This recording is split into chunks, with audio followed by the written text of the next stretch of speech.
నమస్తే, welcome to our channel. నేను మీ సిరి. ఇప్పుడు మనతో పాటు ఉన్నారు ప్రముఖ సినీ క్రిటిక్ దాసరి విజ్ఞాన్ గారు. నమస్కారం. నమస్తే అండి. సో ఇప్పుడు ఎక్కడ చూసినా మన ప్రభాస్ ఒకే ఒక్కడు ది కింగ్ అంటున్నారంటే ఎక్కడ చూసినా కూడా మన టాలీవుడ్లోనే కావచ్చు, బాలీవుడ్లోనే కావచ్చు, మన కోలీవుడ్లోనే కావచ్చు, మొత్తం ఈయన ఈ ఒక సాలార్ గురించే మాట్లాడుతున్నారు ఎక్కడ చూసినా. సో ఇది ఏమంటారు, నిజంగానే మన కింగ్ అయిపోయాడంటారా ప్రభాస్ వచ్చి? ట్రూ. ద రీజన్ మన యాక్చువల్లీ ఛత్రపతి నుంచే ప్రభాస్ మీద చాలా అంచనాలు ఉన్నాయి. డార్లింగ్, మిస్టర్ పర్ఫెక్ట్, ఎన్ని సినిమాలు చూసినా తనకంటూ ఒక ప్రత్యేకమైన అభిమానులు ఉన్నారు. ఆ హైట్, ఆ కటౌట్కి నచ్చే కథలు ఏవైనా పడ్డాయంటే, మున్నా సినిమా ఫ్లాప్ కానీ first day collections super hit. చాలా వరకు ప్రభాస్ సినిమాలు ఏం చూసినా, ఈవెన్ రాఘవేంద్ర కూడా, పౌర్ణమి సినిమా కూడా అసలు కలెక్షన్స్ ప్రకారంగా ఫ్లాప్ కానీ అదొక కల్ట్ క్లాసిక్ సినిమా. ఇప్పటికీ కూడా చాలామంది దానికోసం ఎదురు చూస్తూ ఉంటారు. ఇట్లా ఉంటాయి. డార్లింగ్ గురించి మనం చెప్పాల్సిన అవసరం లేదు. అన్నీ ఏ సినిమా అయినా సరే, బుజ్జిగాడు మేడ్ ఇన్ చెన్నై తీసుకున్న ప్రభాస్ సినిమాలు అన్నీ కూడా ప్రతి సినిమా ఎన్నిసార్లు అంటే దానికి మార్కెట్ ఎలా ఉంటుంది చెప్పనా, థియేటర్స్లో ఎలా ఉన్నా సరే టీవీలో వేస్తే ఎన్నిసార్లు వేసినా ఎన్ని రోజులు వేసినా చూస్తూనే ఉంటారు. ఎప్పుడైనా ఎవరికైనా టైంపాస్ కావాలన్నా అలా ప్రభాస్ సినిమా పెట్టుకొని చూస్తాను. అంటే ఆ మార్కెట్ ఉంది తనకి. అండ్ నెక్స్ట్ సరే బాహుబలితో రికార్డ్స్ అన్ని బ్రేక్ చేసినప్పటికీ నెక్స్ట్ సాహో ఆ స్థాయిలో ఉంటుందా అని అనుకున్నారు. సాహో ఫ్లాప్ అయినా ఫస్ట్ 3 రోజులే 500 కోట్లు వచ్చేసింది బాలీవుడ్లో, ఇక్కడ అంతా కూడా. అండ్ నెక్స్ట్ ఇదేంటి ఆదిపురుష్, మధ్యలో మన రాధేశ్యామ్ లాంగ్ రన్లో ఆడకపోయినా ఫస్ట్ 2-3 రోజుల్లోనే 500 కోట్లు 600 కోట్లు వచ్చేస్తాయి. ముందు 600 కోట్లు వచ్చిన తర్వాత అప్పుడు డిసైడ్ చేస్తారు ఇది ఫ్లాప్ అంట కదా అని. You understand? అంటే ప్రభాస్ మ్యానియా అలాంటిది, ఫస్ట్ డేనే వచ్చేస్తాయి. ఈవెన్ పవన్ కళ్యాణ్ గారికి కూడా చాలా సినిమాలు ఫ్లాప్ అయినా ఫస్ట్ డేనే ఓపెనింగ్ కలెక్షన్లన్నీ వచ్చేస్తాయి. ఇట్లాంటి రేర్ రికార్డ్స్. బట్ ప్రభాస్కి ఏంటంటే ఫ్లాప్ అయితే ఎందుకు ఫ్లాప్ అయింది అని చూడ్డానికి కూడా జనాలు వస్తారు. అది వేరు. మళ్ళీ ఖచ్చితంగా చూడాలి అంతే. అని చూసి ఎందుకు ఫ్లాప్ అయిందా అనుకొని వస్తారు. అట్లాంటి రికార్డ్స్లో ఈవెన్ రాధేశ్యామ్ కూడా 500-600 వచ్చింది. ఈ ఆదిపురుష్ కూడా రికార్డులు బ్రేక్ చేసిద్ది. ఇప్పుడు సలార్. అట్లాంటి ప్రభాస్కి సినిమా బాగుందంట అంటే ఎలా ఉంటుంది ఊహించుకో. అంతే. ఇక నెక్స్ట్ లెవెల్ ఇక అది. అండ్ పాన్ ఇండియా లెవెల్ అభిమానులు, ఈవెన్ చైనా, జపాన్ ఎక్కడ పడితే అక్కడ రిలీజ్ చేశారు బాహుబలి. ఆయనకు అంత దేశం అంతటా కాదు ప్రపంచం అంతటా ఫ్యాన్స్ ఉన్నారు. అండ్ బాహుబలి తర్వాత ఏమైందంటే మార్వెల్ స్టోరీస్ మనకి బాగా, హల్క్ కానీ వీళ్ళందరినీ, డాక్టర్ స్ట్రేంజ్ వీళ్ళని చూసి మనం వావ్ ఏదో అనుకుంటాం.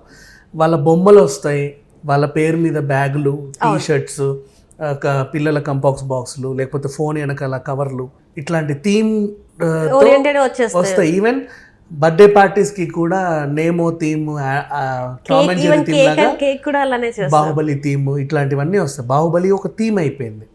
సో అప్పుడు ప్రభాస్ అనే ఒక మనిషి అంతర్జాతీయంగా అందరికీ తెలిసిపోయాడు. సో అతని నుంచి ఏదొచ్చినా సరే ఒక క్రేజ్ అనేది ఉంది. పైగా వచ్చింది చాలా బాగుందంట అంటే చాలా ఇంకెక్కడికో వెళ్ళిపోయింది. అండ్ దీంతో వీళ్ళు మనకి ఫస్ట్ నుంచే క్రియేట్ చేసిన క్యూరియాసిటీ ఏంటంటే, జంతువులకి రాజు డైనోసార్ అని చెప్పేసి ఎప్పుడైతే ఈవెన్ ఐమాక్స్ కూడా వాళ్ళ ప్రచార చిత్రంలో ఐమాక్స్ పైనుంచి ఒక డైనోసార్ వచ్చి ఇట్లా అని అరుస్తుంది, సలార్ నౌ బుకింగ్స్ ఓపెన్ అని వేశాడు. సో డైనోసార్ని బాగా ఎలివేట్ చేశాడు. కానీ సినిమాలో డైనోసార్ అంత ఎలివేషన్ లేదు. అంటే మనం కొన్ని ట్రైలర్లో చూసినటువంటి డైలాగ్స్ ఏం సినిమాలో లేవు. కట్ చేశారు, మరి ఎందుకు కట్ చేశారో తెలియదు. అయినప్పటికీ కూడా నిలబెట్టారు. అంటే ఎవరికి తెలియని ఒక ప్రపంచాన్ని సృష్టించి అందులోకి జనాలను తీసుకెళ్ళి దాంట్లో భావోద్వేగాలు పలికించి హిట్ కొట్టడం అనేది చాలా రేర్. ఇట్లాంటి సినిమాలకి ప్రభాస్ పెట్టింది పేరు. ఎందుకు చెప్పనా, ఛత్రపతి కూడా అంతే. ఎక్కడి నుంచో వలసలు వచ్చి ఒక దగ్గర ఒక ప్లేస్ని, ఒక ప్రాంతం సెట్ చేసుకుంటారు. అది వాళ్ళకి ఎవరికి సంబంధంలా, వాళ్ళే దాని రాజు అంటే 2-3 రౌడీలను ఎదిరించి వాళ్ళ బతికేస్తూ ఉంటారు. అది దేశమో తెలియదు, రాష్ట్రమో తెలియదు, అక్కడ బ్రతుకుతారు అంతే, బ్రతకాలనుకుంటే. సో ఆ రేంజ్లో అదొక ఏరియా సృష్టించారు. సినిమా పెద్ద హిట్. ఇంకా ఆదిపురుష్ గురించి ఇక ప్రపంచమే సృష్టించారు ఆ తర్వాత సంగతి. అండ్ రాధేశ్యాము వాళ్ళు కూడా ఒక ఏదో సృష్టించిన జాతకాలు చెప్తాడని చెప్పేసి లేని ప్రపంచాన్ని సృష్టించారు. సాహో విధ్వంసం, అది ఏదో ఒకటి సంథింగ్ డిఫరెంట్ టైప్లో చేస్తున్నారు. బట్ ఇక్కడ ఏంటంటే ఒక ఏరియాని సృష్టించి వాళ్ళు కన్విన్స్ చేయగలిగారు జనాల్ని, అండ్ అందులోకి తీసుకెళ్ళగలిగారు. People also felt. ఈవెన్ ఛత్రపతిలో కూడా మన అనితా చౌదరి సూర్యుడు ఎక్కడరా అని ఆ ఎపిసోడ్ ఎంత hit. చిన్న ఎపిసోడ్ అది, చాలా చిన్న. దీంట్లో కూడా అలాంటి ఎపిసోడ్ చాలా ఉన్నాయి. ఆ అబ్బాయి పతంగి ఎగరేసుకుంటా విలన్, ఆ పతంగి ఎవడింట్లో అయితే పడతాడో ఆ పిల్లని తను అనుభవించాలన్నమాట. అట్లాంటిది ఒక టాస్క్ ఉంటే అతను తల నరికేస్తాడు. సేమ్ ఇది మళ్ళీ బాహుబలిలో ఆడదాని మీద చేసి నలకాల్సింది వేలు కాదు తల అంటారు చూసావా. అట్లా కూడా అంటే గత సినిమాల పోలికలు అంటే హిట్ ఎపిసోడ్స్ అన్ని దీంట్లో కూడా కొంచెం అటు ఇటుగా ఉన్నాయి పుష్కలంగా. సో సలార్ ఎటు చేసి హిట్టే. అండ్ ఈవెన్గా ప్రశాంత్ నీల్ గురించి మాట్లాడుకుంటే ఆయన బంగారు గన్లు ఇచ్చాడు మన కేజీఎఫ్ హీరోకి, ఈయనకు కొంచెం పొగ్గు గన్లు ఇచ్చాడు. అందుకే మొత్తం బ్లాక్ షేడ్ వచ్చింది, డార్క్ షేడ్స్ లో సినిమా ఉంది. అండ్ ఇచ్చిన క్యారెక్టర్స్ అందరూ బాగా చేశారు. ఇంకొక సర్ప్రైజింగ్ క్యారెక్టర్ చెప్పాలంటే ఝాన్సీ. అసలు ఎవరు ఊహించారు. ఝాన్సీ అప్పుడప్పుడు ఎక్కడో తలక్కున మెరుస్తూ ఉంటుంది కొన్ని సినిమాలలో, చాలా రేర్గా. ఇప్పుడు మనం మల్లేశం చూసుకుంటే అందులో ఒక గెటప్, నిన్న దసరా చూసుకుంటే అందులో ఒక గెటప్, రిచ్ కోకాపేట కనకం గెటప్, కొన్ని గెటప్స్ భలే వేస్తుంది. ఇప్పుడు దీంట్లో కూడా ఆ సలార్లో ఒక టైప్ ఆఫ్ ఆ గెటప్ బాగుంటుంది యాక్చువల్లీ.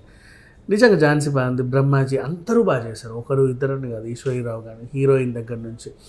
సో అందరూ వాళ్ళ పాత్రలకు న్యాయం చేశారు. ఈవెన్ పృథ్వీరాజ్ ఫ్యాన్స్ కూడా చాలా హ్యాపీ ఫీల్ అవుతున్నారు. ఇంకొకటి సర్ప్రైజ్, చిన్నప్పటి పృథ్వీరాజ్ క్యారెక్టర్ చాలా బాగా చేశాడు ఆ అబ్బాయి. ఎవరైనా ఎతుకుతుంటే మన రవితేజ గారి కజిన్ బ్రదర్ కొడుకు అనమాట.